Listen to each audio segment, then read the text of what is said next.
नमस्कार स्टूडेंट्स, मैं मुकेश नोखोड़ 10वीं क्लास के सभी विद्यार्थियों का हार्दिक स्वागत करता हूं।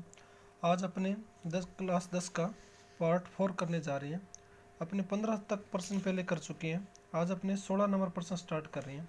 तो 16 नंबर प्रश्न को ध्यान से समझना। 16 नंबर प्रश्न है अपना, एक समतल ज़मीन पर खड़ी मीनार की छाया।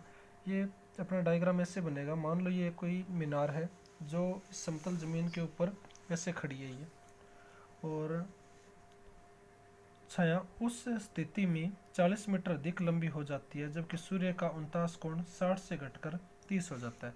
यह कह रहा है कि पहले इसका कोण था 30 डिग्री 60 डिग्री। यह कहता है कि जब इसका कोण 60 डिग्री था तो उसकी छाया ये इतनी थी, यहाँ से लेकर इतनी। यह कह रहा है कि उसकी छाया 40 मीटर अधिक हो जाती है, यानी कि अब ये 40 मीटर बढ़ गई जो पहले थी, तो ये 40 मीटर बढ़ गई जब इसका कोण 60 से घटकर कितना हुआ, 30 हुआ। इसमें एक बात और ध्यान रखना, कुछ बच्चों की दिक्कत रहती है कि सर ये बड़ा है तो इधर 30, ये पास में है तो ये 60, मतलब ये बड़ा छोटा बनना चाहिए था, ये बड़ा। तो देखो ये जो यहाँ पे 90 डिग्री बनता है, जैसे जैसे इसकी मीनार की तरफ आते जाएंगे ना तो कोण बढ़ेगा, और इधर जाएंगे तो कोण घटेगा, क्योंकि ये सूर्य के ऊपर निर्भर करता है। तो ये देखो, ये कह रहे हैं कितने तक छाया थी जब 60 डिग्री था, अब ये हो गया अपना 40 मीटर बढ़ गई। छाया थी इसकी कितनी बढ़ गई, वो बढ़ गई अपनी 40 मीटर बढ़ गई। कब? जब ये कोण 30 हो गया। तो ज्ञात क्या करना है इसमें, ज्ञात करना है अपना जबकि सूर्य का 49 कोण 60 से घटकर 30 मीनार की ऊंचाई। तो ये अपने मीनार की ऊंचाई है, ये अपने को ज्ञात करना है। और ये अपना जो ये पहले छाया थी उस छाया को मैं मान लेता हूँ x। यदि अपने को पूछा जाए कि टोटल छाया कितनी है मीनार की, तो मैं कहूँगा x प्लस 40 मीटर, यानी कि इनको दोनों को जोड़ दिया मैंने, तो ये होगी x प्लस 40 मीटर। यदि मैं इसको नाम देना चाहूँ तो ये नाम हो जाएगा A B C और D, ये इसका नाम हो गया। अब अपने को मीनार की ऊंचाई ज्ञात करनी है, तो प्रश्न को हल ऐसे करेंगे। हल जैसे मैं 16 नंबर कर रहा हूँ, तो मैं लिखूँगा माना मीनार की ऊंचाई, माना मीनार की ऊंचाई, ये तो हो गई अपनी h मीटर। BC को अपने माना है, यह है x, और अपना BDCD कितना है, ये तो दिया था 40 मीटर बढ़ गई, ये 40 मीटर है। और ये अपना BD कितना हो गया, टोटल BD हो गया, इन दोनों को जोड़ दिया तो ये हो गया x प्लस 40 मीटर, ये हो गया BD। अब अपने आगे h का मान ज्ञात करना है। h का मान ज्ञात करने के लिए अपने त्रिभुज लेके चलेंगे पहले ABC। तो मैं क्या करता हूँ, त्रिभुज ABC को लेके चलता हूँ, और ABC त्रिभुज में देखना कि इसमें h भी ज्ञात करना है और x भी ज्ञात करना है, दोनों ज्ञात करने वाले हैं। तो इसमें कोई भी ऊपर लिख सकते हैं, कोई भी नीचे लिख सकते हैं। तो ये हो गया लंब बटे आधार, और लंब बटे आधार होता है 10, और ABC त्रिभुज है, इसमें थीटा का मान है 60। तो यहाँ पे मैं क्या लिख दूंगा, 60 डिग्री। तो ये हो गया h बटे x, ये हो गया 10 60, और 10 60 का मान होता है √3, तो मैंने लिख दिया √3। यह हो गया h का मान अपने को ज्ञात करना है। तो ये h बराबर में यहाँ पे कर सकता हूँ, x इधर जाएगा तो √3 के साथ गुणा हो जाएगा, तो ये हो जाएगा h का मान √3x, h का मान हो जाएगा। या फिर यहाँ से मैं h का भी मान निकाल सकता हूँ, और यहाँ से मैं x का भी मान निकाल सकता हूँ, क्योंकि x के गुणा में √3 है। तो यहाँ से मैं x का निकालना चाहूँ तो ये √3h के भाग में आ जाएगा, तो ये आ जाएगा h बटे √3। तो ये यहाँ से मैं दो मान निकाल सकता हूँ समीकरण से, इसको मैं समीकरण 1 बना लेता हूँ।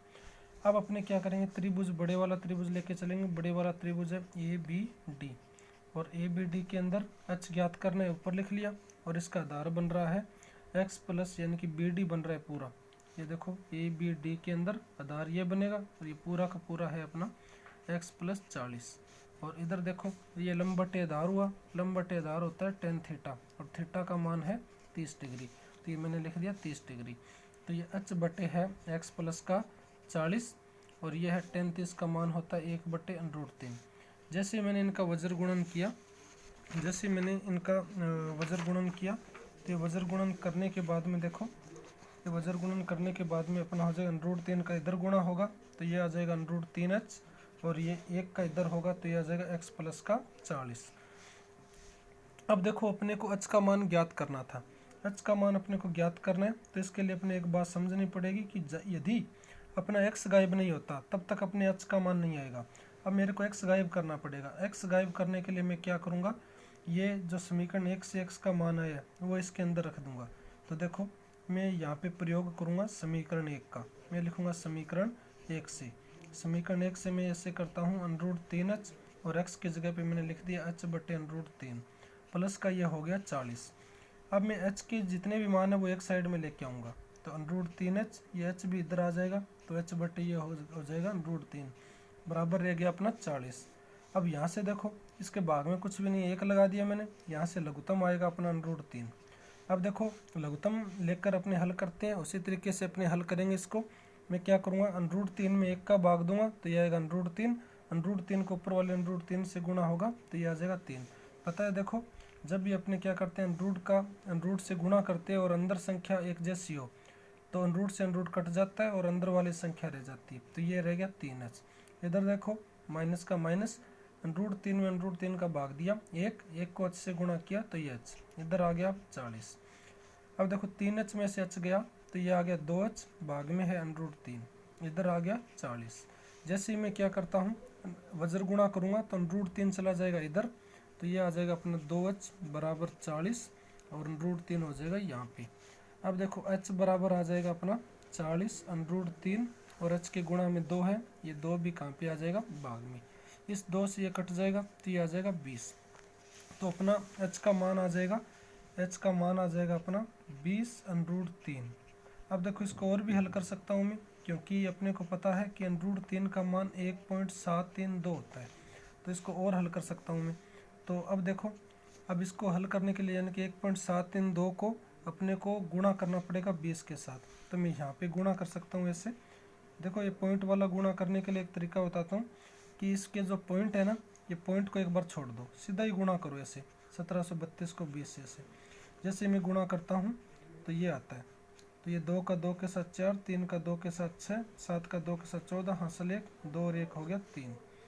ये आ जाएगा अपना 0 4 6 4 3 ये आता है।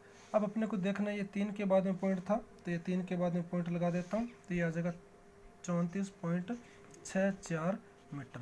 तो ये अपनी क्या आ गई मीनार की ऊंचाई। तो मैं लिख दूंगा लास्ट के अंदर मीनार की ऊंचाई। तो मीनार की ऊंचाई कितनी हो जाएगी 34.64 मीटर हो जाएगी। तो ये अपना हो गया इसका आंसर। अगला क्वेश्चन अपने करेंगे अगले वीडियो में।